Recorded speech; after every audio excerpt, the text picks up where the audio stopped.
वज़ीर आज़म ने मरदमशुमारी की मंजूरी के लिए मुश्तरका मफादात कौंसिल का इजलास कल बुला लिया है, जबकि हुकूमती इत्तेहादी पीपल्स पार्टी का मौक़िफ है कि निगरान वज़राए आला CCI इजलास में शरीक नहीं हो सकते। पीपल्स पार्टी का यह भी मौक़िफ है कि मरदमशुमारी की मंजूरी की सूरत में नई हल्का बंदियां करना पड़ेंगी, जिससे इंतखाबात ताखीर का शिकार होंगे। इसी बारे में बात करेंगे। साबिक सेक्रेटरी इलेक्शन कमीशन कुंवर दिलशाद साहब ने हमें ज्वाइन किया है। कुंवर दिलशाद साहब, बहुत शुक्रिया डॉन न्यूज़ को वक्त देने के लिए।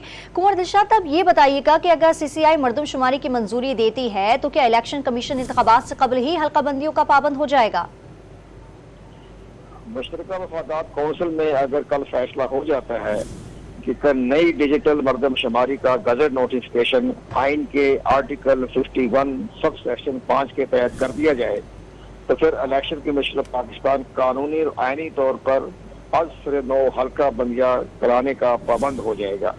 तो इस लिहाज से कि ये बहुत बड़ी एक्सरसाइज है और कौमी असम्बली की 266 नशिस्तें हैं, तो वहाँ उन्होंने हल्का बंदी करानी होगी। और इसी तरह चारों सूबाई असम्बली में 593 सूबाई असम्बली की नशिस्तें हैं, तो 593 की भी आज से 9 हल्का बंदियां होंगी। ये सारा पीरियड जो है ये 4 महीने का अरसा दरकार होगा, लेकिन बाद में एतराजात होते हैं, एतराजात की कार्रवाई होती है, लोग अपीलें करते हैं सुप्रीम कोर्ट तक। तो ये सारा जो प्रोसीजर जो है ये 6 माह का अरसा लगने का इम्कानात हैं।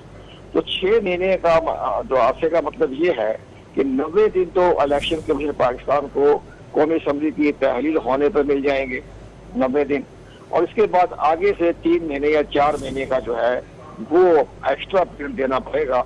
और आइन में इसकी गुंजाइश मौजूद है कि जब आप एक आइनी तौर पर आप जो है मामला को देख रहे हैं और आइन में लिखा हुआ है कि आपने हल्का बंदियां करवानी है, तो फिर इसमें कोई ताखीर तो हो जाएगी और इलेक्शन जो है वो नवंबर में नहीं हो सकेंगे, लेकिन फिर इलेक्शन फिर फरवरी तक मौका होने के इम्कानात हैं। लेकिन सारा पीरियड जो है तकरीबन ये 6 माह लगेंगे। 3 महीने तो वैसे मिल गए इनको 90 दिन, और 3 महीने आगे तो ये 15 फरवरी तक जो है ये सारा एक्सरसाइज मुकम्मल हो सकती है। तो ये तो ताखीर तो हो जाएगा 3-4 महीने, लेकिन ये आइन में गुंजाइश है, आइन में लिखा हुआ है। और केयर गवर्नमेंट उस वक्त तक रहेगी जब तक नई इलेक्टेड गवर्नमेंट नहीं आ जाती जी। तो उसमें ये 90 दिन का 60 दिन की कोई पाबंदी नहीं है। बहुत शुक्रिया। कुंवर दिलशाद साहब इस वक्त हमारे साथ मौजूद थे। वज़ीर आज़म ने मरदमशुमारी की मंजूरी के लिए मुश्तरका मफादात कौंसिल का कल इजलास बुला लिया है। अब देखना है कि क्या फैसले कल इजलास में सामने आएंगे।